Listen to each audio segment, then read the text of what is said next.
Full of fear, Scrooge caught the spirit's hand. But the spirit suddenly changed. It shrunk and faded and finally turned into a bedpost. Yes, and the bedpost was his own. The bed was his own. The room was his own. Best and happiest of all, the time before him was his own, and he could make the best of it. I will live in the past, the present, and the future, Scrooge repeated, as he got out of bed.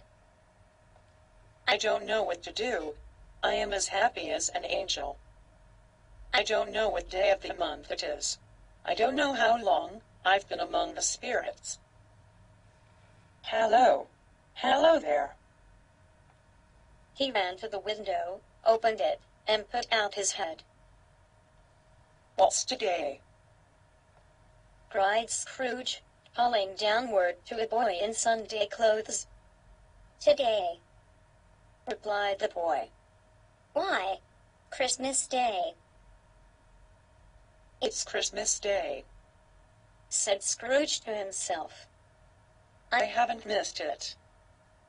The spirits have done it all in one night. Hello, my fine fellow. Do you know the poulterers at the corner? And do you know whether they've sold the big turkey that was hanging up there?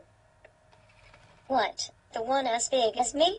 It's still hanging there now, returned the boy. Is it? Said Scrooge. Go and buy it. I am in earnest. Go and buy it and come back with the man, that I may give them the direction where to take it. I will give you a shilling for it. Come back with the man in less than 5 minutes and I will give you half a crown. The boy was up like a shot. I will send it to Bob Cratchit, whispered Scrooge cheerfully. It's twice the size of Tiny Tim. He dressed himself all in his best, and at last got out into the streets. He had not gone far, when he came towards the two gentlemen, who had walked into his office the day before. My dear sir, said Scrooge. How do you do? I fear I wasn't pleasant to you yesterday. Allow me to ask your pardon. And will you have the goodness to... Here, Scrooge whispered in his ear. Lord bless me, cried the gentleman. My dear Mr. Scrooge, are you serious? I don't know what to say to such generosity. Scrooge then went to church, and walked through the streets, and watched the people. He had never dreamed that anything could give him so much happiness. In the afternoon he went to his nephew's house. Hello, Fred. It's your Uncle Scrooge, said Scrooge. I have come to dinner.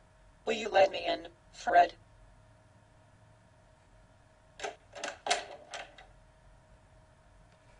Of course. Fred let him in. It was a very hearty welcome and they all had a wonderful party. But Scrooge was early at the office next morning. Oh, he was early there. If he could only catch Bob Cratchit coming late. And he did it. Yes, he did.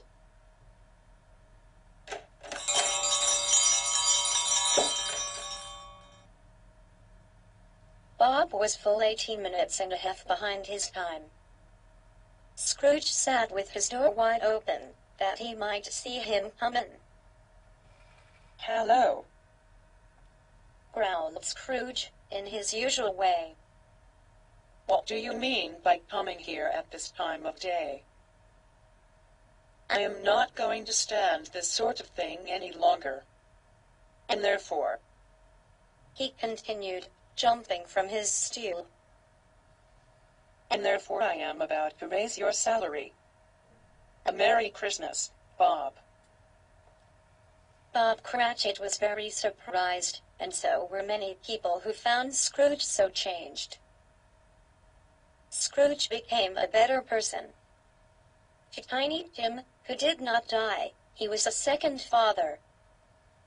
Scrooge became as good a friend, as good a master, and as good a man, as the good old city knew, or any other good old city or town in the good old world.